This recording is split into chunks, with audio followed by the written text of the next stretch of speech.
Vamos falar sobre a Princesa Mononoke e a forte mensagem ambiental que esse filme traz?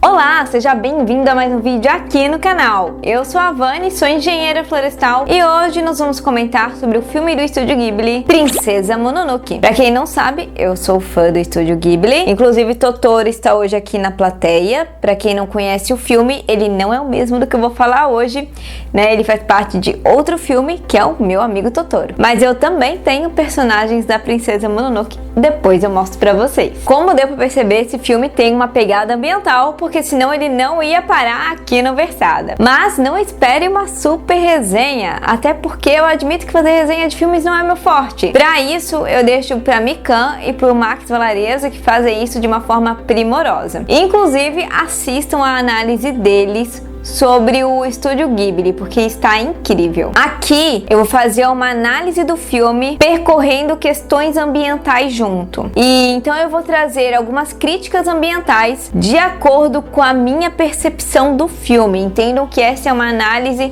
100% pessoal do filme. São notícias que eu vou trazer, são correlações que eu vou fazer. Bom, eu já quero avisar que por enquanto quem não assistiu pode ficar tranquilo que não vai ter spoiler. A hora que começar a ter spoiler eu aviso, ok? Então, como já comentamos, A Princesa Mononoke é um filme do Estúdio Ghibli e ele foi lançado em 1997 e ele é dirigido pelo incrível Hayao Miyazaki. Esse foi um dos filmes mais caros do Japão na época que ele foi produzido. E o filme foi feito quase de uma maneira artesanal, porque ele foi feito praticamente à mão, utilizando pouquíssima computação gráfica. Na história do filme, a gente vai acompanhar o jovem Ashitaka e a luta entre os deuses da floresta e os humanos que estão utilizando os recursos naturais. Dando uma análise sem spoiler para quem vai assistir, a aldeia do príncipe Ashitaka, ela é atacada por um demônio e na luta para proteger a aldeia desse demônio, o Ashitaka acaba matando. Só que antes dele conseguir matar esse demônio, o demônio agarra no braço dele e machuca, deixando uma maldição. E essa maldição, ela causa dor no Ashitaka, ela também dá uma força sobre-humana, mas essa maldição, se ela não for sanada, se ela não for curada, ela vai corroer o Ashitaka com ódio e vai transformá-lo num demônio também, e por fim ele vai acabar morrendo.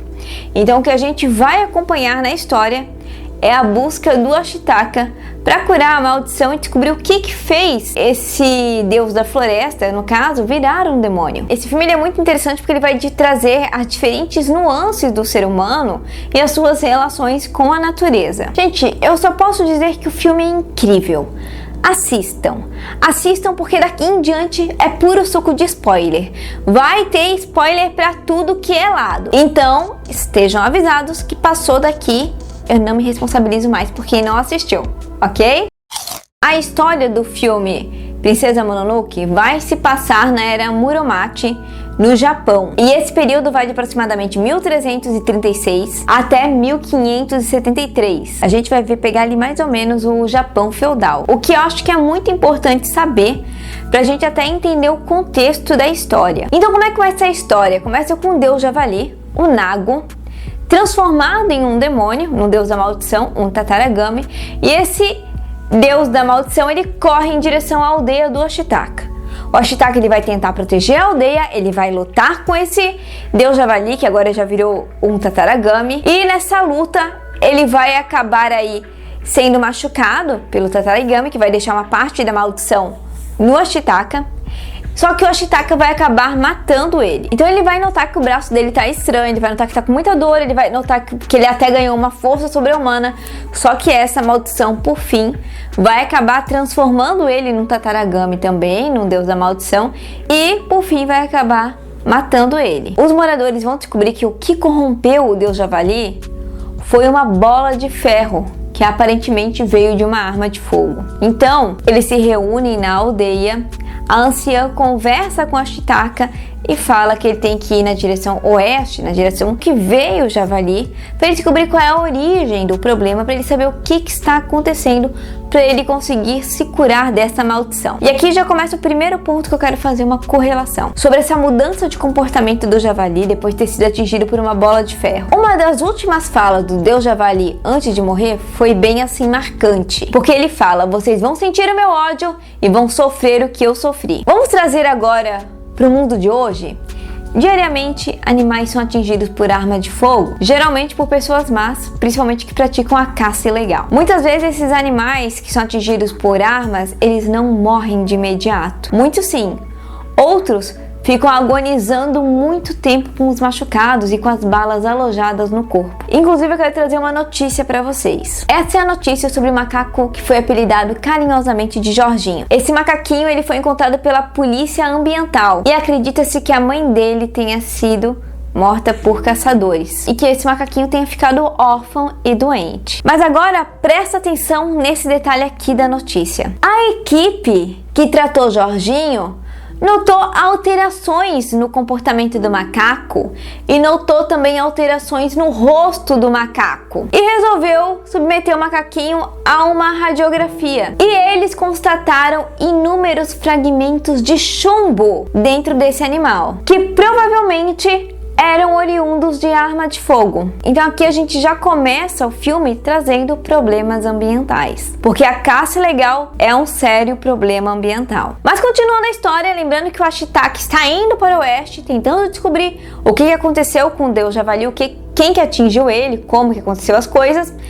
Nesse caminho, ele vai encontrar o Jigo, um monge oportunista que está a serviço do imperador, que vai falar para o Ashitaka que ele vai conseguir aí se curar através do espírito da floresta, do Shishigami, um deus que ele parece um cervo durante o dia e à noite ele vira um caminhante noturno gigante. Depois disso, o Ashitaka vai encontrar homens subindo com bois para a Cidade de Ferro e eles são liderados pela Lady Eboshi. E essas pessoas estão sendo atacadas por uma matilha de lobo liderada pela deusa Lobo Moro. Essa deusa vai ser ferida por uma arma de fogo no pescoço pela Lady Eboshi. E aqui a gente já tem um conflito bem interessante, que é a Lady Eboshi, que tira os recursos da floresta, e nós temos a deusa Lobo Moro querendo proteger a floresta dos humanos. E a aparição dessa deusa lobo para defender a floresta me lembrou aos animais que são silvestres, que não são comuns a gente ver na cidade, mas que volta e meia aparece, e sempre que eu vejo esses animais transitando na cidade, eu fico pensando, eles estão buscando o espaço deles. Eu vou trazer aqui essa notícia que se passou na cidade de Presidente Prudente, onde onças pardas foram avistadas 2 vezes em menos de 2 semanas. Ainda falando de lobo, uma coisa que eu acho importante comentar é que o lobo japonês, presente em várias lendas do folclore japonês, já foi extinto. O último exemplar conhecido morreu em 1905. Dentro da mitologia japonesa, os lobos são animais nobres, benignos, protetores dos homens e justos. Mas voltando à história, em cima de um dos lobos está montada a San. E é a San que dá o nome ao filme. É a San que é a princesa Mononoke. Aliás, o termo Mononoke não é o nome da San. O termo Mononoke é uma palavra japonesa que significa espírito ou monstro. Depois dessa batalha com a Lady Eboshi, cada um vai para o seu canto. Os lobos vão para um lado e a Lady Eboshi vai para sua cidade. Na floresta, o Ashitaka ele vê de longe os lobos e ele vê a San, que está assim de uma forma, vamos dizer, um pouco peculiar cuidando dos lobos, porque ela está sugando o sangue para tentar cuidar da ferida. Inclusive, a cena que ela encontra o Ashitaka é extremamente icônica, porque ela está limpando o sangue da boca, porque ela estava tentando ajudar a deusa Moro, que foi atingida pela Lady Eboshi. E o Ashitaka tenta cumprimentar ali os lobos, mas a galera dá uma ignorada nele, não estão a fim de conversar com o Ashitaka naquele momento. É importante lembrar que a San, ela é a personagem principal, mas ela não se encaixa naquele conceito de princesa Disney que a gente tem. Ela é uma princesa que luta, que tá ali no meio dos lobos e ela se sente também uma loba. A San, ela foi criada pela deusa loba Moro depois que a Moro atacou os pais da Sam porque eles estavam destruindo a floresta. E nesse ataque dela, eles acabaram abandonando a Sam. Então foi aí que a Moro criou ela. Histórias de crianças que foram criadas por lobo, vamos dizer que não são novidades. Eu acho que a história mais famosa é de Rômulo e Remo, da mitologia romana, mas é importante comentar que a cultura japonesa também tem as suas lendas de crianças criadas por lobos. Mas voltando aqui, lembra que a Moro foi para um lado, a Lady Bosch foi para o outro, mas lembra que as duas atritaram, né? Teve uma briga ali. E teve gente ferida que caiu no rio. E o Ashitaka foi lá e resgatou esses homens que tinham sido machucados na luta. E enquanto o Ashitaka tá ali cuidando desses homens que estão feridos, ele vislumbra rapidamente o grande espírito da floresta, o Shishigami, que vai simbolizar os espíritos que são venerados no shintoísmo. O shintoísmo ele é uma religião natural do povo japonês. Nele, a natureza é a representação do mundo espiritual. Para o shintoísmo, a natureza deve ser respeitada e louvada, já que eles são a manifestação da própria natureza. E enquanto o Ashitaka foi fazer alguma coisa ali, um dos homens que ele estava cuidando, que estava desacordado, ferido, acorda gritando muito, porque ele encontrou com Kodama. E eu tenho os Kodamas aqui comigo, gente. Vocês acham que eu não ia ter o espírito das árvores aqui comigo? Mas é claro que como engenheira florestal eu ia ter que ter essa representação. Mas os Kodamas então são os espíritos das árvores. E uma das falas legais assim que eu acho do Ashitaka nessa hora é que ele explica pro homem que aquilo é um Kodama e ele fala que essa floresta deve ser saudável, já que ela tem os espíritos das árvores. Eu acho o espírito das árvores super fofinhos. Olha que coisa mais bonitinha que é a representação deles na Princesa Mononoke. O Ashitaka vai levar esses homens feridos para a casa deles, que é na Cidade de Ferro. E esse caminho dele pela floresta para chegar ali na Cidade de Ferro é guiado inteiro pelo Kodama. O Ashitaka então vai conhecer a aldeia de Tataraba. Essa cidade ela depende da extração de minério de ferro da floresta. Só que para extrair esse minério de ferro, ela destrói a floresta. Isso claramente vai me vir na cabeça as tragédias que a gente teve no Brasil, tanto em Mariana quanto em Brumadinho, que tem aí a ver com a mineração e que também causaram impactos ambientais na natureza, além de, infelizmente, perdas de vidas humanas. E é claro que esse desmatamento que eles estão fazendo lá na Cidade de Ferro para conseguir extrair minério da floresta está enfurecendo os deuses animais, porque afinal estão destruindo a floresta. E mais falando da chegada do Ashitaka, o Ashitaka ele é super bem recebido.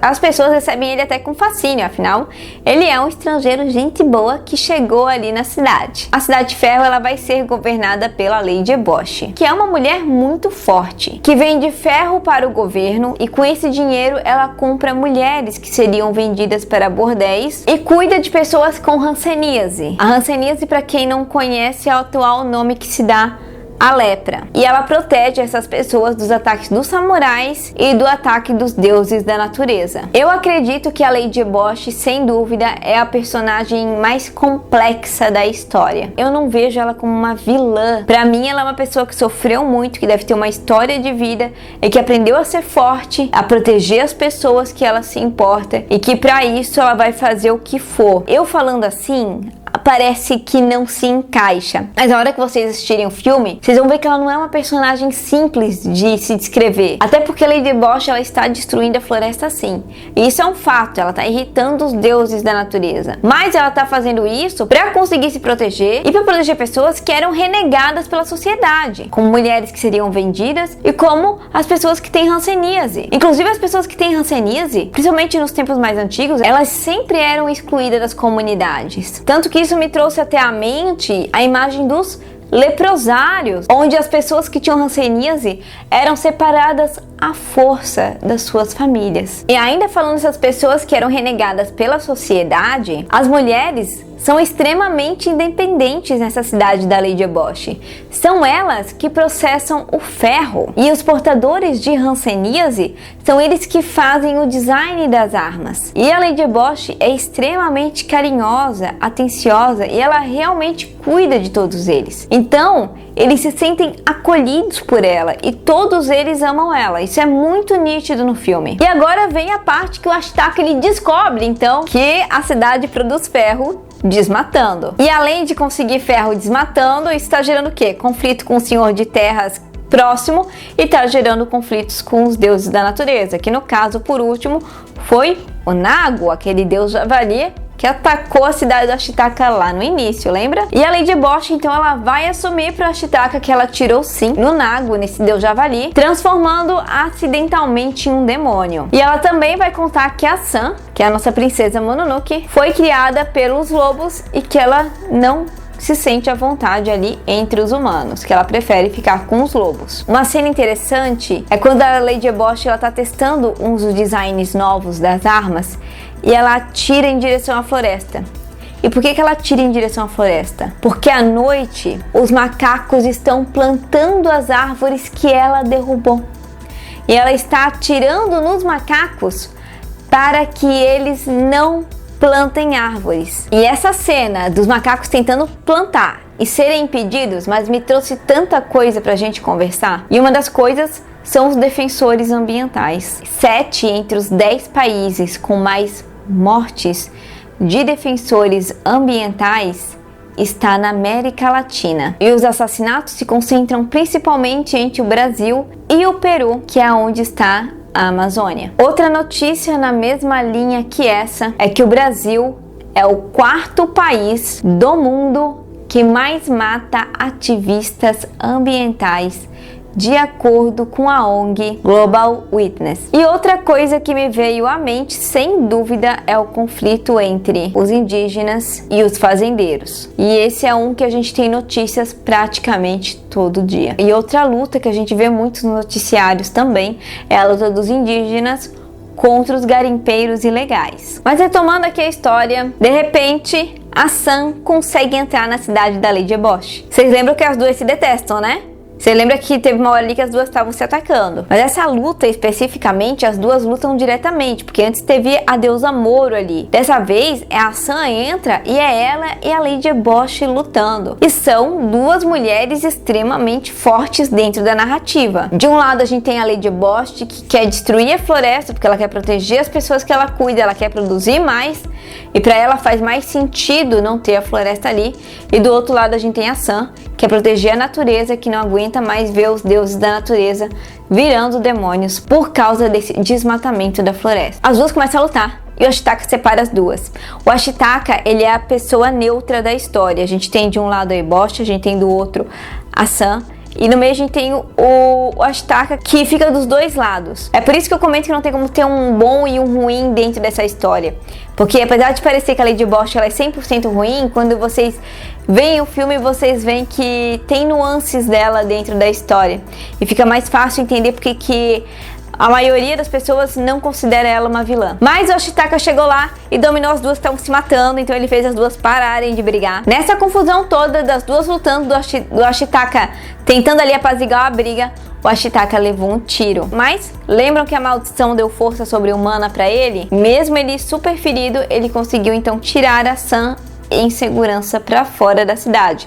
Porque lembrando, todo mundo da cidade ama a Lady Ebosh e odeia a San, porque a San quer sempre atacar ela, então as pessoas também queriam atacar a San. A San acorda e ela já acorda preparada para atacar o Ashitaka. Afinal, o que ela viu foi o Ashitaka defendendo a Lady Ebosh, ela não suporta a Lady Ebosh, então para ela, ele estava do lado dela. Mas ela vê que ele está ferido e o que ela faz é levar o Ashitaka para o Shishigami para ver se ele vai salvar ou não o Ashitaka. Então a gente vai ter a aparição do Shishigami, do deus da floresta, que também é o deus da vida e da morte. E uma cena muito assim icônica da chegada dele, que ele pisa e aonde ele pisa nasce um monte de planta. E em seguida que ele levanta a pata, as plantas morrem. E isso me fez pensar muito no ciclo da vida. E como o ciclo da vida ele é diferente em cada ser vivente. A gente tem as efemérides, que o ciclo de vida delas dura horas, e a gente tem árvores que a vida dura milênios. Mas para efeméride, o fato de ela viver horas, ela viveu uma vida inteira. E uma árvore que vai viver milênios, para ela também é uma vida inteira.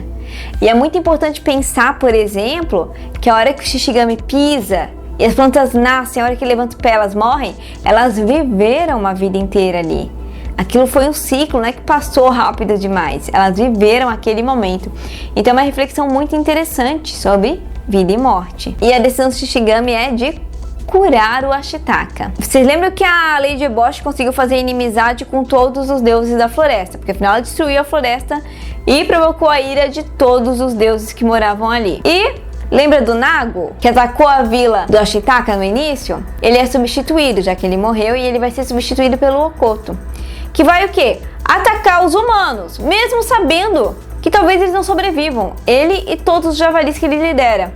Porque ele não aguenta mais ter que lidar com os humanos. E aqui vai acontecer algo que vai ser bem complicado, que a Lady Eboshi vai decidir matar o Shishigami. Mas ela vai sendo usada pelo Jigo. Vocês lembram que lá no início o Jigo estava comentando que ele estava a serviço do imperador.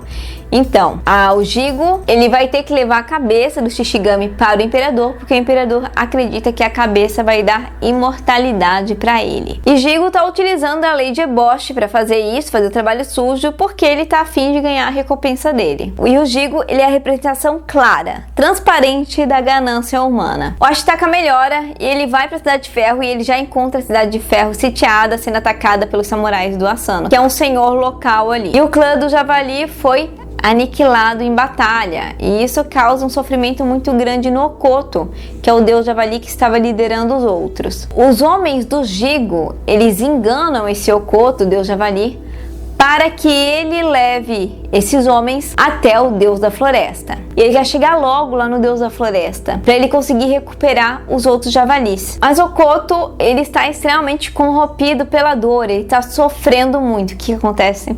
O Okoto começa a virar um demônio, começa a virar um tatarigami. A San tenta a todo custo avisar ele que não é os javalis dele que estão ali, que ele está sendo enganado, mas ele não escuta porque ele está tomado pela dor e pelo sofrimento. Mas qual o problema? É que a San tá tão perto dele, tá tentando tanto cuidar dele, que ele acaba transformando a San também numa tatarigami. Inclusive ela grita que ela não quer virar de jeito nenhum esse deus da maldição, né? Nesse meio tempo tá tudo acontecendo, tá todo mundo se matando ali na beira do lago onde fica o Shishigami, né, o deus da floresta. E o Ashitaka chega para salvar a San, que já tá virando ali um demônio junto com o Okoto. E no meio de tudo isso, finalmente o deus da floresta chega. E nisso, a gente tem a deusa Moro, que se feriu aí no meio dessa luta gravemente, e a gente tem o Okoto virando um demônio. E chega o Shishigami, o que a gente espera? Que ele cure a dor do Okoto e que ele cure os ferimentos físicos da Moro. Ele tira a vida dos dois. E isso eu acho uma quebra de expectativa muito interessante, porque o que a gente espera? A gente espera que seja Disney, a gente espera que fique tudo bem, mas não fica. Porque a decisão dele é que o ciclo deles chegou ao fim.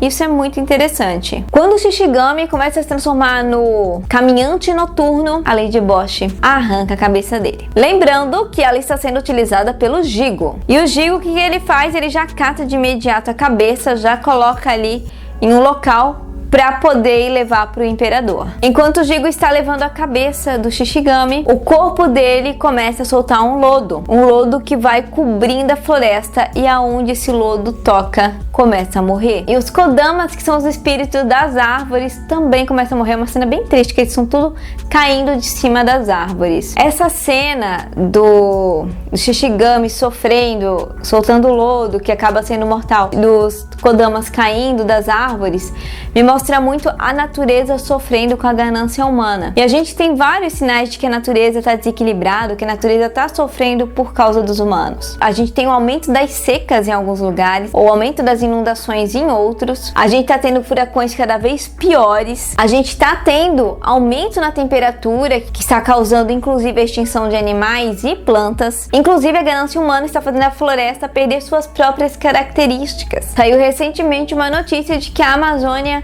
está emitindo gás carbônico.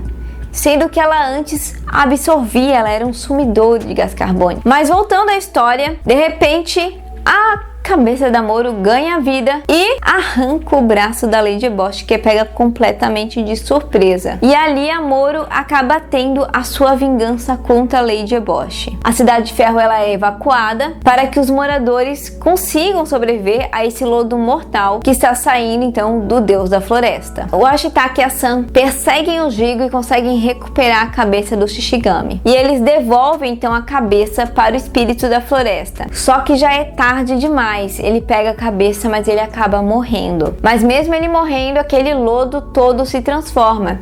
Em vez de levar a morte, agora ele leva a vida aonde ele toca. E ele também remove a maldição do braço do Ashitaka. E a gente vê que apesar de a terra ter sido de uma certa forma recuperada pelo Shishigami, ela não está igual. Teve mudanças, porque afinal ele não fez do nada brotar árvores. Ele fez alguma recuperação sim, mas não 100%, fora as marcas que a Lady Bosch e as lutas deixaram na Terra. E isso me trouxe uma outra reflexão, que é o impacto que a gente deixa na natureza. Que tem coisas na natureza que já são irreversíveis, como o próprio relatório do IPCC traz, como o degelo, como o aumento do nível dos oceanos. Mas tem coisas que podem ainda ser modificadas, como também traz o relatório do IPCC. A gente tem que parar de emitir hoje gases do efeito estufa para que a gente consiga controlar a temperatura, para que a gente consiga aí evitar que outros danos aconteçam. Resumindo, é muito importante a gente lembrar que, falando agora para o aquecimento global, para o que acontece aqui no nosso mundo atual, ainda tem coisas que podem sim ser feitas. Outra coisa que é bem interessante é que a gente espera que a Sam e o Ashitaka fiquem juntos, porque eles se gostam, isso é muito nítido, mas eles não ficam. Inclusive a Sam fala essa frase: eu te amo, Ashitaka, mas eu não posso perdoar os humanos. A Sam, ela não consegue conviver com os humanos, porque ela não consegue aceitar o que os humanos fazem. Ela não se sente mais humana, então ela prefere ficar com os lobos na floresta. A Lady Bosch parece que ela aprendeu a lição, ela fala que ela vai construir uma cidade melhor, ela quer agradecer o Ashitaka, então dá para entender que todos esses eventos tiveram um impacto para ela. E no final da história dá a entender que foi um impacto para melhor, que ela vai trabalhar em harmonia com a natureza. O Ashitaka, ele vai com a Lady Bosch para tentar reconstruir a Cidade do Ferro, que foi destruída, mas ele promete para Sam que ele vai visitá-la. Afinal, os dois se gostam. E a floresta, ela começa então a crescer novamente. E de repente, a gente vê um único Kodama andando pela floresta. Lembrando que Kodama significam que a floresta está saudável. Então mostra que aquela floresta está se recuperando. Ou seja, a gente tem uma mensagem de esperança no final do filme. Eu espero que vocês tenham gostado das reflexões que eu fiz sobre o filme. Se vocês quiserem conversar, deixem aqui nos comentários outros pensamentos que vieram para vocês, outras reflexões. Eu convido vocês também a irem lá no Instagram, porque se tiver bastante gente interessada, a gente pode fazer uma live por lá para conversar sobre a Princesa Mononoke. Inclusive, para quem não segue no Instagram, eu recomendo que siga, porque lá tem conteúdos exclusivos. E, gente, eu quero agradecer você que assistiu esse vídeo até aqui, e eu quero pedir que você escreva Princesa Mononoke nos comentários, só para eu saber quem assistiu esse vídeo até o final. Não se esqueça de se inscrever e deixar o seu like e enviar esse conteúdo para alguém que também possa gostar. A gente se vê no próximo vídeo. Tchau, tchau!